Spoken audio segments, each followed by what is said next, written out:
Subscribe कीजिए आपके अपने YouTube channel education for CBSE को और बेल आइकन को दबाइए ताकि आप अपने लेटेस्ट वीडियो सबसे पहले देख सकें। वीडियो में बात करने वाले चैप्टर नंबर फर्स्ट के बारे में, ठीक है।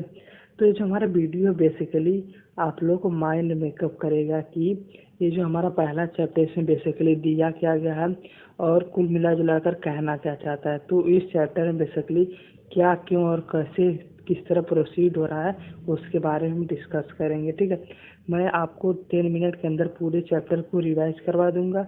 अगर इन केस आपको कोई भी क्वेरी हो, कोई भी डाउट हो तो कमेंट बॉक्स में आके मिल लें, ठीक है। मैंने वीडियो बहुत मेहनत से बनाई तो लास्ट तक देखिएगा, ठीक है। आप लोगों को 100% समझ में आएगा। तो जो हमारा पहला पॉइंट है उसमें बताया गया है कि हमारा केमिकल रिएक्शन बेसिकली होता क्या है, ठीक है। जैसा कि हम लोग जान ही रहे हैं कि हमारा जो केमिकल रिएक्शन होता है उसमें क्या क्या होता है, रिएक्टेंट होता है यानी जो रिएक्ट करता है, प्रोडक्ट होता है यानी जो बनता है, ठीक है। उसी प्रकार हमारा उसको कोई फिजिकल स्टेट भी होती है, यानी जैसे हम लिखते हैं कि मान लीजिए कार्बन हम सॉलिड में रहते तो कार्बन सॉलिड हो जाता है, ठीक है। और H2O लेते तो क्या हो जाता है बताइए आप लोग। हाँ, लिक्विड में ऐसे नहीं सिंपलाइज करते थे। तो वही कुल मिला जुला कर क्या बताता है केमिकल इक्वेशन की उसमें क्या क्या है बताइए आप लोग। रिएक्टेंट है, प्रोडक्ट है और उसकी फिजिकल स्टेट क्या है, यानी कि लिक्विड में कि सॉलिड में कि गैस में, ठीक है। तो हमारा वो दूसरा पॉइंट बताता है कि केमिकल इक्वेशन जो हमारी उसकी प्रॉपर्टी एक्चुअली में क्या होती है। तो जैसे हम लोग जानते हैं, हम लोग ने स्टार्टिंग में पढ़ते थे इक्वेशन क्या होता है बताइए आप लोग।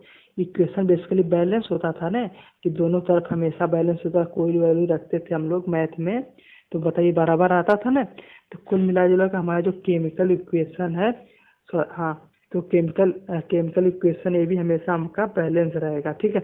वहाँ पे जितने नंबर ऑफ आइटम मॉलिक्यूल्स ये सब बैलेंस रहेंगे। तो जब आप बड़े होंगे तो देखेंगे कि कैसे हम नंबर ऑफ इलेक्ट्रॉन बैलेंस कराते हैं, कैसे नंबर ऑफ प्रोटॉन बैलेंस कराते हैं, ठीक है। तो कुल मिला जुला के आप लोग यही समझ लीजिए कि जितना नंबर ऑफ आइटम इस साइड रहेगा, ठीक है, राइट हैंड साइड उतना ही लेफ्ट हैंड साइड रहेगा, ठीक है। समझ गए कि नहीं? बिल्कुल। तो हम लोग बात करते हैं थर्ड पॉइंट के बारे में कि जो हमारा केमिकल रिएक्शन होता है ना उसमें अगर जो हमारा एक कम्बिनेशन रिएक्शन होता है, देखिए अब हम टाइप ऑफ रिएक्शन पढ़ रहे हैं। क्या पढ़ रहे हैं? Type of reaction. उसमें हमारा पहला ये आपका कम्बिनेशन रिएक्शन। कम्बिनेशन रिएक्शन क्या है? बहुत आसान है। क्या है कि मतलब दो सब्सटेंस मान लीजिए ए और बी, दो कंपाउंड मिला के अगर एक कंपाउंड बना देंगे तो क्या हो जाएगा? मान लीजिए सी बन रहा है तो क्या हो जाएगा? हाँ बिल्कुल सही, कम्बिनेशन रिएक्शन। जैसे कि नाम ही से पता हमें चल रहा है, कम्बिनेशन मतलब दो चीजों को जोड़ देना तो एक बन जाती है, तो वही कॉम्बिनेशन हो जाए। यानी कुल मिला जुला कर क्या कि जब से ज़्यादा सब्सटेंस एक साथ रिएक्ट करते हैं तो क्या बनता है? नया चीज बन जाए एक, केवल एक, ठीक है। तो क्या हो जाएगा हमारा कॉम्बिनेशन रिएक्शन में। तो हमारा जो डिकम्पोजिशन रिएक्शन होता है देखिए बहुत आसान होता है। क्या होता है कि इसमें अगर एक सब्सटेंस हमारी ए है, अगर ए जो हमारा केमिकल रिएक्शन के थ्रू बी, सी और डी माने दो या से अधिक में टूट जाए तो क्या हो जाएगा?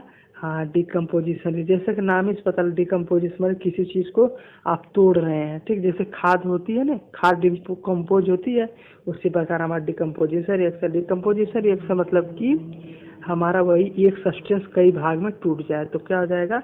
डिकम्पोजिशन रिएक्शन, ठीक है। और हमारा एक टर्म आता है एक्जोथर्मिक। इस बात का हमें याद रखना। एक्जोथर्मिक मतलब अगर हम कोई रिएक्शन करा रहे हैं, ठीक है, ए है हमारा, उससे हम बी और सी बन रहा है, अगर वहाँ पे एनर्जी रिलीज होगी तो एक्जोथर्मिक होगा। क्या मैंने बोला बताइए आप लोग। हाँ, जब हमारा एनर्जी रिलीज होगी तो एक्जोथर्मिक। जैसे कि ई एक्स है तो वैसे एग्जिस्ट होता है ना, होता है कि नहीं? देखिए मैं ट्रिक बता रहा हूँ। एग्जिस्ट होता है मतलब एग्जिस्ट मतलब निकलना, अगर हीट निकलेगी तो एक्जोथर्मिक, अगर हीट एब्जॉर्ब होगी तो क्या होगी? एंडोथर्मिक, ठीक है। तो आप लोग समझ गए कि नहीं? एक्जोथर्मिक मतलब क्या बताइए आप लोग। बिल्कुल सही, हीट निकले। और एंडोथर्मिक मतलब जहाँ पे एनर्जी एब्जॉर्ब हो। हीट और एनर्जी बात एक ही है, ठीक है। हीट भी तो एक एनर्जी की फॉर्म है बेसिकली। समझ गए कि नहीं? तो हमारा लास्ट मतलब एक पॉइंट आता है कि when A element displace one another in compound इसका डिस्प्लेसमेंट रिएक्शन, ठीक है। अब बात हम करते हैं डिस्प्लेसमेंट रिएक्शन के बारे में। जैसे ए है, ठीक है, किसी चीज को डिस्प्लेस कर रहा है। जैसे कि हम लोग डिस्प्लेसमेंट पढ़े हैं ना फिजिक्स में, क्या होता है डिस्प्लेसमेंट? शॉर्टेज डिस्टेंस होती है, ठीक है। अगर मान लीजिए कोई हमारा ए एलिमेंट है दूसरे बी को भगा दे रहा है, ठीक है, और बी की जगह आ जा रहा है तो ये हमारा डिस्प्लेसमेंट रिएक्शन हो जाएगा। समझे कि नहीं? नहीं समझे? फिर से समझ लीजिए। जब हमारा कोई एलिमेंट दूसरे एलिमेंट को डिस्प्लेस करे, ये है मार के भगा दिया बी को और बी की जगह जगह ले लिया, तो क्या हो जाएगा? Displacement reaction. डिस्प्लेसमेंट रिएक्शन में कि एक एलिमेंट दूसरे एलिमेंट को मार के भगा दे रहा है, यानी वहां से डिस्प्लेस कर दे रहा है। ठीक है, समझे कि नहीं? अगर देखिए आप लोग समझ जाए हैं तो हमारी वीडियो सब्सक्राइब कर लीजिएगा। ठीक है, चैनल सब्सक्राइब कर लीजिए। तो हमारा ये आना है कि two different item of exchange. अगर देखिए, अगर दो अलग अलग है, मतलब ए है और बी है, अगर ये दोनों मिलकर डिस्प्लेस कर रहे हैं, ठीक है, तो ये डबल डिस्प्लेसमेंट हो जाए। जैसे नाम है डिस्प्लेसमेंट, मतलब क्या होता है? एक डिस्प्लेसमेंट करेगा, डबल मतलब दो को करे तो डबल डिस्प्लेसमेंट, वहीं तीन को करे तो ट्रिपल डिस्प्लेसमेंट। तो समझ ही रहे हैं, यहाँ पर नंबर ऑफ आइटम है या आयन एक्सचेंज हो बेसिकली, तो वही क्या होगा? हाँ बिल्कुल से डबल डिस्प्लेसमेंट, मतलब दो लोग डिस्प्लेस हो। और हमारा है प्रेसिपिटेशन रिएक्शन। ठीक है, बहुत ही आसान। देखिए मैं सबसे बढ़िया एग्जांपल देता हूँ। आप पानी ले लीजिए, ठीक है, उसमें कोई जैसे अब बालू ही मिला लीजिए, तो कुछ समय बाद देखेंगे बालू आपका नीचे बैठ जाता है। तो उसी प्रकार हमारा कुछ रिएक्शन भी ऐसा होता है जिसमें कुछ चीज नीचे बैठ जाए। ठीक है, तो वही हमारा कौन सा रिएक्शन होगा? Precipitation reaction. जैसे कि आप लोग बालू का भी पानी मिलाएं तो कुछ समय बाद नहीं बैठ जाता है, तो वही प्रेसिपिटेशन रिएक्शन वही होता है कि कुछ ऐसे रिएक्शन थे जिसमें कुछ कण जो हमारे जो जितने भी रिएक्शन वहाँ नीचे बैठ जाते, तो वही हमारा प्रेसिपिटेशन रिएक्शन हो जाता है। और इनसॉल्यूबल मतलब क्या होता है? इनसॉल्यूबल साल्ट, मतलब जो साल्ट मतलब न घुले, मतलब कि देखिए वहीं पर साल्ट मिला तो घुल जाता, तो पता चलता कहाँ बैठ रहा है कहाँ नहीं बैठ रहा है। इसीलिए यहाँ पे इनसॉल्यूबल यूज किया गया। इनसॉल्यूबल मतलब जो उसमें घुले ना बेसिकली। तो कुल मिला जुलाकर प्रेसिपिटेशन रिएक्शन समझ गए? हाँ ठीक है।